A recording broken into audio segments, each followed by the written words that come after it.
Hora Geral e vamos conversar com ele, Carlos Raton. Tudo bem? Douglas, tudo bem? Eu, quando apresento o Carlos Raton, passa assim um filme na minha cabeça, Carlos, porque não que eu esteja ficando velho, porque eu não me sinto velho, mas eu me sinto como o provocador de alguns jornalistas que até então têm um hábito só de escrever, mas que agora estão ganhando ali as lentes das câmeras nos programas de televisão, e você é uma delas.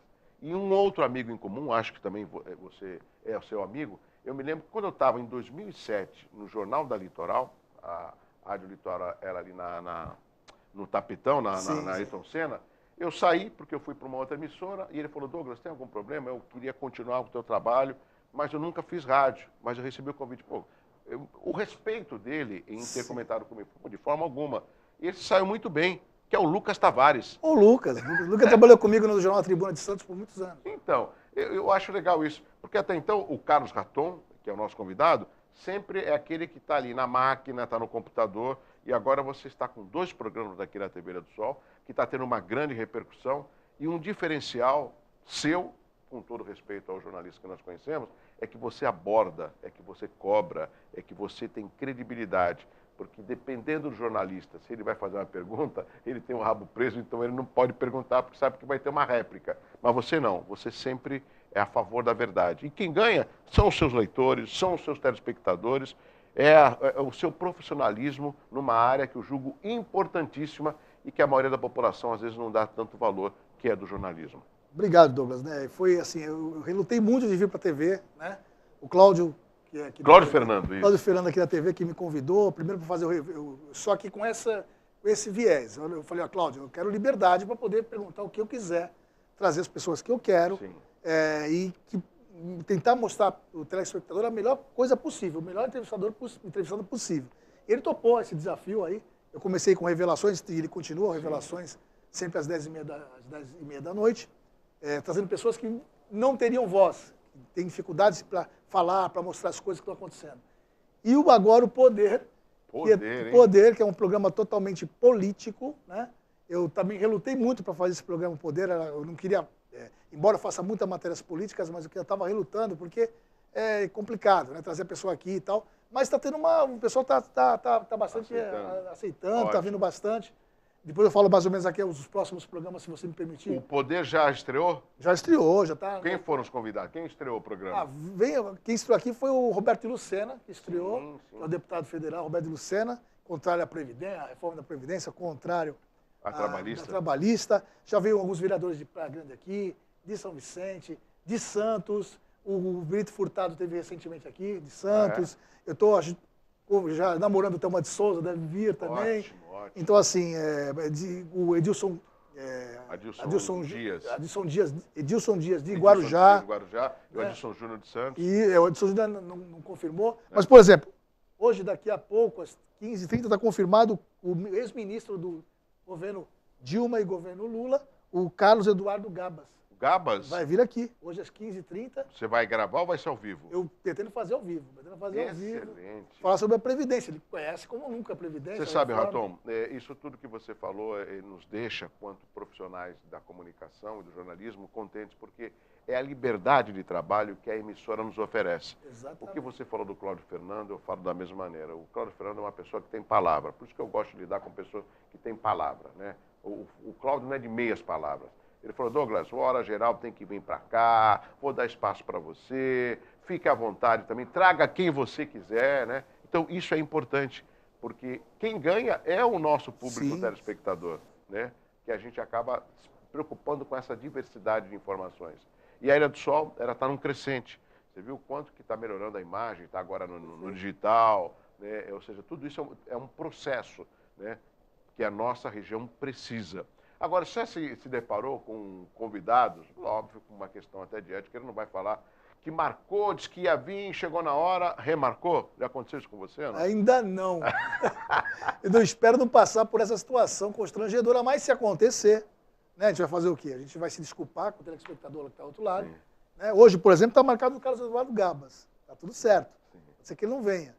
Aí eu vou... E hoje não era o dia, na verdade, não era o dia do Poder. O Poder é segunda, quarta e sexta. Mas hoje, especialmente, eu vi a oportunidade de vou trazê-lo hoje à tarde. À noite, que é o Revelações, às 10h30, vai estar eu estou lendo aqui porque eu não gosto de errar. Pode ler. A Cristiane Zamari vai falar sobre pessoas com deficiência. Você acabou de abordar uma reportagem sua agora aqui. Você não tem noção. Até as mulheres deficientes, têm problemas com deficiência, têm problemas que os médicos não querem atender, não. Sabia disso, Douglas? Eu já conheço, inclusive ela é advogada. Sim. Né, e ela tem um filho especial. Isso. Né, e ela fala muito bem, é uma batalhadora. Parabéns. Ela vem, hoje dando Revelações às 10h30. E amanhã, quarta-feira, no Poder, está confirmado Luiz Marinho, candidato a governador do estado de São Paulo, pelo PT. Ótimo. Um ex-ministro hoje, amanhã um candidato a governador. Parabéns, Carlos Raton. É isso. Agora, Raton, você, além de jornalista, também é escritor. Se não me engano, você já escreveu 2 livros. Dois né? livros. O que te provocou de publicar esses livros? Esses livros, eles têm a ver com a sua profissão? Ou é uma outra atividade que você tem? Ou é uma continuidade do jornalismo? Na verdade, Douglas, esses livros são uma continuidade da minha passagem como jornalista nesse mundo aqui, na verdade. Né? O jornalista é um verdadeiro contador de histórias. Então, o que eu fiz? As histórias que eu achei mais comoventes, que, na verdade, foram importantes na minha carreira, eu selecionei e fiz o primeiro livro chamado Pescador de Notícias. Eu me lembro, foi até a noite do autógrafo, foi na Pinacoteca. Pinacoteca, que você estava presente. Estivemos lá com o maior prazer. E depois veio o segundo livro chamado Contra a Maré, que fala da luta das pessoas, inclusive muitas com deficiência, para poder garantir seus direitos. Você sabe, Raton, esse tema específico, as pessoas com deficiência, me traz uma preocupação enquanto cidadão Sim. da cidade de Santos e da região, assim como você também é, porque Santos especificamente tem, segundo o último censo de 2010, 128 mil pessoas com algum tipo de deficiência. E isso foi, inclusive, 128 mil, um terço da população. E isso foi colocado e discutido com o Luciano Marques, que é o presidente do CONDEF. Sim. Se você um dia puder Vou trazer. É interessante, o CONDEF é o Conselho Municipal das pessoas, dos direitos das pessoas com deficiência. A Cristiane Zamari... Ela faz parte do CONDEF. Ela veio falar sobre isso Então, hoje. depois, pode colocar essa pergunta com relação... Existem mais de 100 mil pessoas com deficiência em Santos, né? E aí a gente vê o quanto que a cidade não é preparada. E quando a gente faz uma crítica pontual ou atual sobre a administração, é óbvio que a gente não vai lá atrás buscar quem não fez ou cobrar quem pode fazer. A gente tem que cobrar quem hoje tem essa oportunidade de fazer. Por exemplo, por que só ali em frente, lá das Moças Cegas, tem aquele semáforo sonoro? É verdade. Quer dizer que é só lá que a pessoa com deficiência visual atravessa? É verdade. E na praça? E no centro da cidade? Sabe que teve um advogado aqui, Douglas, que falou comigo, Talarico? Sim, você quer. Cauê Talarico. Ele falou que estou fazendo um trabalho muito forte com o Ministério Público. E ele me revelou que é preciso que os pais denunciem a exclusão.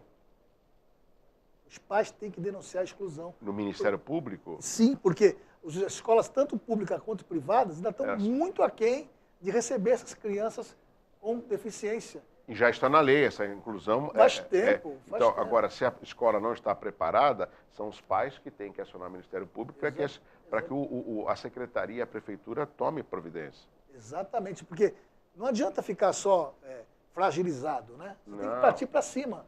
Ele falou que, por incrível que pareça, em Santos, até as praias, nossas praias, ainda não são acessíveis como deveria. Né? A criança ter a possibilidade de entrar no mar, que é uma coisa maravilhosa, né?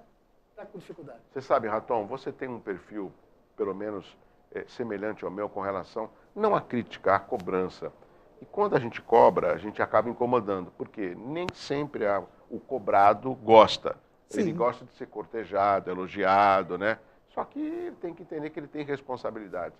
Eu já cheguei a discutir também isso no Hora Geral, aquela cadeira anfíbia para levar as pessoas com deficiência. Parece que só funciona só em época de verão.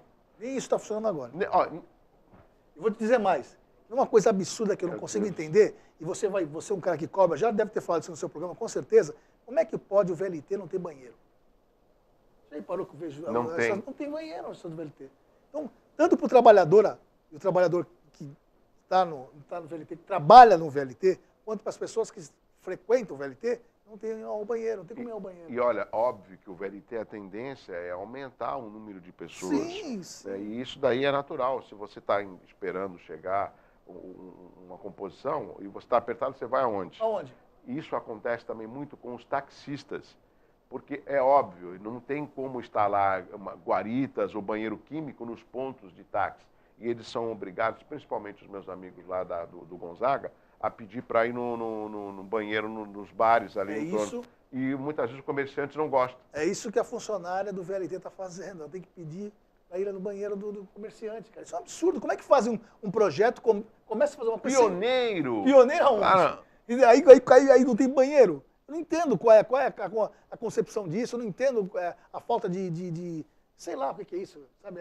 Falta sensibilidade, é isso. Falta sensibilidade, mas não falta dinheiro, porque recentemente o VLT, o governador falou que foram mais de 1 bilhão que foi gasto no VLT e são ao todo 15 estações. Se a gente fizer uma conta a grosso modo, cerca de 75 milhões cada estação. E outra coisa, as próprias vendedoras das passagens não tem uma cabine para elas. Elas têm que botar dinheiro no bolo. Exatamente. E são assaltadas. Então, é segurança, não tem banheiro, quer dizer, você falou 75... É a conta a grosso modo, foi mais de 1 bilhão que ele gastou, Cada composição, e não tem 20 mil para construir um banheiro decente? E o próprio Luciano Marques veio aqui, o piso tátil, para aquela pessoa que anda, professor com deficiente visual, né? Aquele piso tátil no chão para saber onde é que ele está, leva para algum lugar, tinha um arranjo tinha um vaso de flor, justamente no caminho do piso tátil. Então, o que está acontecendo, né? Está faltando o quê? Está faltando fiscalização e competência. É aí, meu amigo Raton, que eu faço uma pergunta para você. A política, ela é a arte de você discutir, de você melhorar. Eu acredito na política, acredito que você também. Mas, às vezes, o que é danoso na política, no meu entendimento, é a perpetuação ou a permanência de longo tempo de determinados governos, que eles acabam achando que são os donos e viram as costas para a população. E aqui eu vou falar de um partido, porque esse partido está há mais de 22 anos à frente do governo do Estado, podia ser qualquer outro partido, que é o caso do PSDB. O que adianta você se gabar tanto com a vinda do governador, dos prefeitos do PSDB, se esses gargalos eles não são resolvidos? Que é um mico maior quando o Serra inaugurou aqui a maquete de uma ponte que para você acessar, a altura dela era de 85 metros, para acessar tinha que ter uns 4 quilômetros de recuo para você poder chegar, atingir. Aí depois, não é ponte, é túnel subterrâneo. Ou seja, isso me deixa preocupado, porque até a que ponto a prosperidade da nossa região está de fato acontecendo ou só está na boca desses políticos que só prometem? Sabe o que é? A população e a maioria das pessoas acham que prefeito é uma autoridade. Na verdade, é um servidor. Sim. Ele é um servidor. Ele está prefeito, ele foi eleito pela população, então ele é um empregado da população. Isso tem que ficar claro. Então, ele não é autoridade, não é Vossa Excelência, ele tem que ser tratado com respeito, mas com cobrança. Você falou do negócio do túnel, sabe que eu tive aqui trouxe aqui no Revelações um especialista em PPP. O Orlando Augusto. Ele falou que depende de nada. Lógico. Essa verba, precisa do governo do estado para ter verba para construir um túnel. Não. Mentira. Basta que o prefeito de Guarujá e o prefeito de Santos formem uma PPP internacional até, nacional internacional, que vem. E outra coisa, por muito menos do que foi anunciado pelo governo do estado. E você sabe, amigos do Hora Geral, o Raton sabe disso, sabe, esse projeto que já foi aprovado, são 900 metros, é menos de 1 quilômetro. Olha só, a gente não está falando de um túnel submerso de 40 quilômetros. É 900 metros. Falou-se em 6 bilhões, é isso? 6 bilhões? Na época era 3. Virou 6. Virou 6. Virou 6. Sabe o que o Orlando me falou? Que no máximo entre 800 milhões você constrói isso. Então, cadê 6 bilhões? Você quer um outro exemplo? O Hospital dos Estivadores, quando foi aprovada a reforma, era 25 milhões. Depois surgiu um problema ali na edificação, não sei o que, foi editado em mais 3 vezes. Chegou no custo final de 55 milhões. E ele funciona na sua totalidade? Não. São essas coisas. Crianças estão morrendo em Santos. Eu já fiz matéria com o defensor público aqui.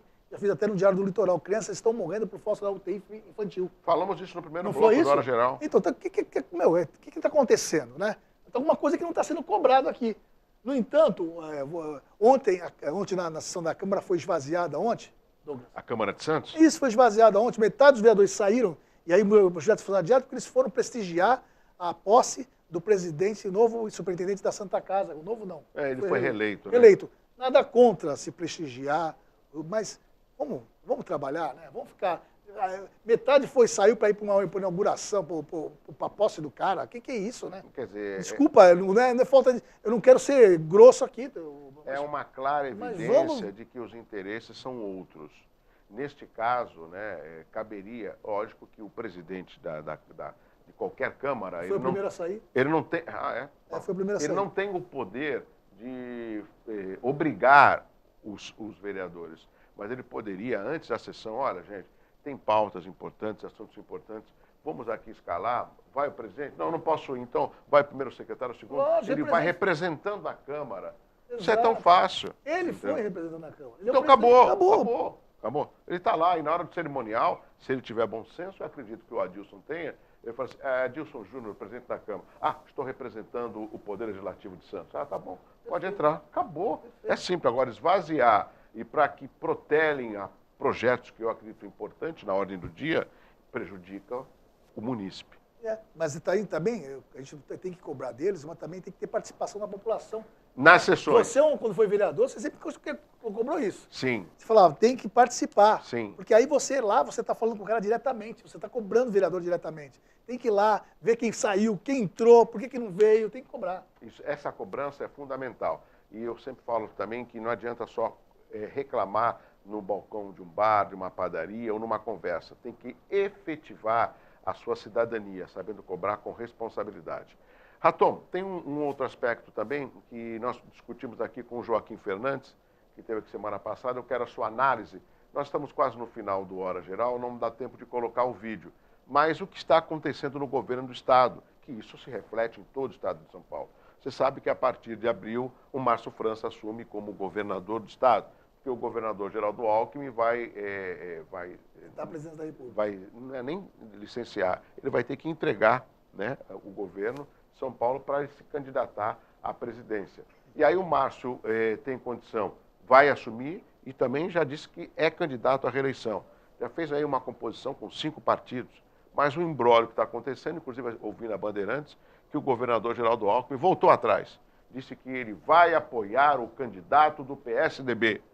Né? E ele, segundo o próprio Márcio França, tinha se comprometido em ajudar. Então complicou mais ainda. Então complicou. Complicou por quê? Porque o PSDB já anunciou que terá um candidato ao governo de São Paulo. Está falando que é o Dória junto com... Ou o Bruno. Tá. Entendeu? O Dória parece que já trouxe o vice dele, vai ser o...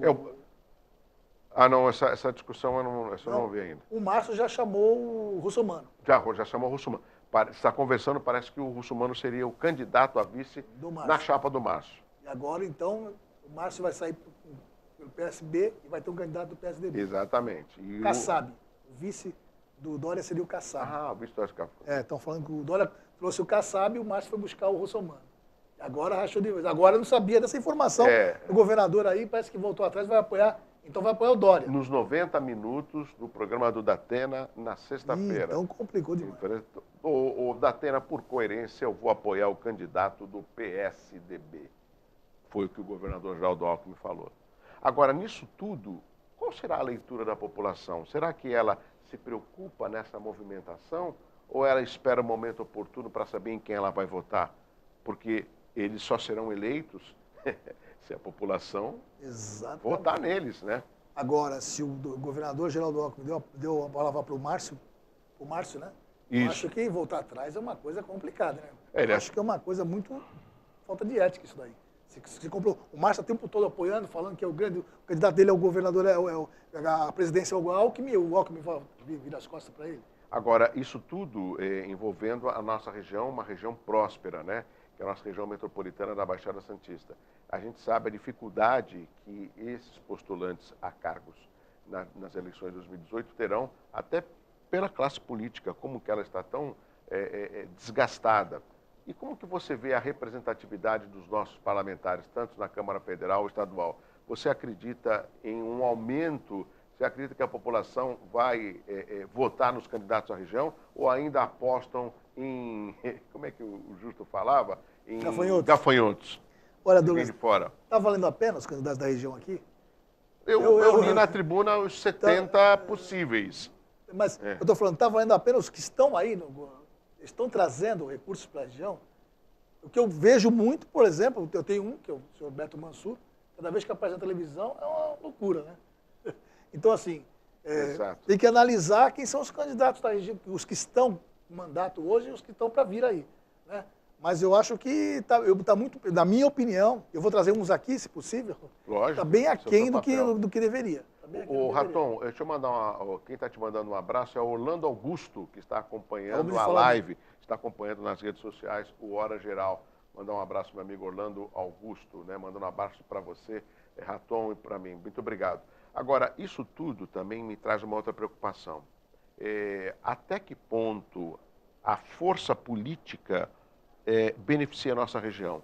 Das 9 cidades, 7 são do PSDB e 2 apoiam o PSDB.